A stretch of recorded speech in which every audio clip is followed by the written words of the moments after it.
Hi, this is Brigitte for Tasted TV, standing here together with Justin from Anti-Flag. Hi Justin, how are you doing? Hey, it's great. Thanks for having me. You're welcome. Thanks for having us. Of course, it's good to be here. Yeah.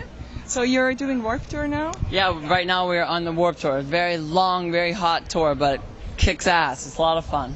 Yeah? Have you had already a lot of fun on the tour? I've had a lot of fun. It's great because we get to meet people like you. So Oh, it's fun. You're making me blush now. You shouldn't do that. It's from the sun, so it's sunburn. It's not. It's sunburn. She's not blushing. Trust me. You're a charming person, actually. Oh, Is that in your nature? I guess so. Let's just. I made you blush. Next question. I got you back now. So. That's right. That's right. Now we're even. Yeah. So, Justin, I know Anti-Flag is associated with a lot of opinions, political opinions, social opinions. So maybe you would want to stress on those that mean the most to you? Well, yeah, I mean, I think something that means the most to me right now is a project that we're working on called militaryfreezone.org. And militaryfreezone.org is a nonprofit organization that Anti-Flag started in order to combat predatory military recruitment that's taking place in the United States right now. Yeah. And there was a law passed under the George Bush presidency that says that any school in the United States that receives federal funding must turn over the roster of all of its students to the military for recruitment purposes. And yeah, and we think that this is a total invasion of all students' privacy. We think that furthermore, it's another way for them to militarize our country. And the main goal of Anti-Flag is to demilitarize our country and the world, and for people to find alternatives to solving the world's problems other than killing each other. Yeah. And so at militaryfreezone.org, our website, kids can learn how to protect themselves. They can learn how to be taken off of the roster the military is given. We're also collecting signatures so that we can go to Congress and overturn the law. Yeah. And so right now that's something that's really near and dear to my heart because, I feel like we are attacking warfare at its base, which is the people being recruited into the military. And not only that, but we're talking to people to let them know what really happens when you join the military. There's certain promises that are made by the military to new recruits. Usually they have to do with money for college or health care, and quite often many of the promises that they make aren't kept. So we want people to know that when they're joining the military, if they're doing it for health care, if they're doing it for college money, it's not a good choice. It's not a good idea. And then, of course, we want people to know that when you join the military, you're joining a force to be trained as a killer. And most people kind of overlook that. Like the military literally spend billions of dollars on advertising to pull people in, and they sell themselves as a place to learn a new skill. You can learn how to build a helicopter, or become a computer technician. They never are like, you're gonna fucking kill people and you might even die. That's never the sales pitch. So we just want young kids to realize what they're getting into when they join up. But I guess a lot of people also join the military because they're afraid. There's a lot of fear now.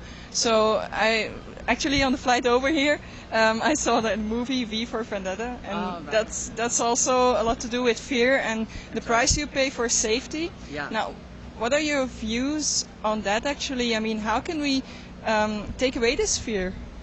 Well, I think that we can take away the fear with information. And with honest and accurate information. Yeah. The reality is that you have a much better chance of getting hit by a car than you do having a terrorist bomb go off in your house. Yeah. And the other reality is that terrorism is created somehow. I mean, for example, what George Bush calls terrorism is actually created by policies that George Bush's government has carried out. I mean, every time you kill an Iraqi civilian, that Iraqi civilian's family are going to be very angry at the United States. And that kind of action, that's what breeds people to take up arms against people who oppress them. Yeah. So, And for me, I think that it's very complicated, but you can trace what's going on in the Middle East all the way back to a coup in Iran that the United States supported in the 1950s, and that's really at the base of what's going on here. So I think to combat that fear, people have to understand that the reality is most of us will never be caught up in a bomb attack. Most of us are not going to have Osama bin Laden sneak into our house and stab us in our sleep. It's actually we're in much more danger by giving up our freedoms, by giving up our liberties to the governments that serve us or who are supposed to serve us, because those people are people who actually do have the power to hurt us. So it's really our job to keep people in power in check and make sure that their power doesn't go unchecked. And that's why in the United States right now there's a very big issue of domestic surveillance and domestic spying. Our government has been spying on the people here, and that's something that is illegal in U.S. law. And that's why people like us are speaking out against it. And I believe that is grounds for George Bush to be put in jail.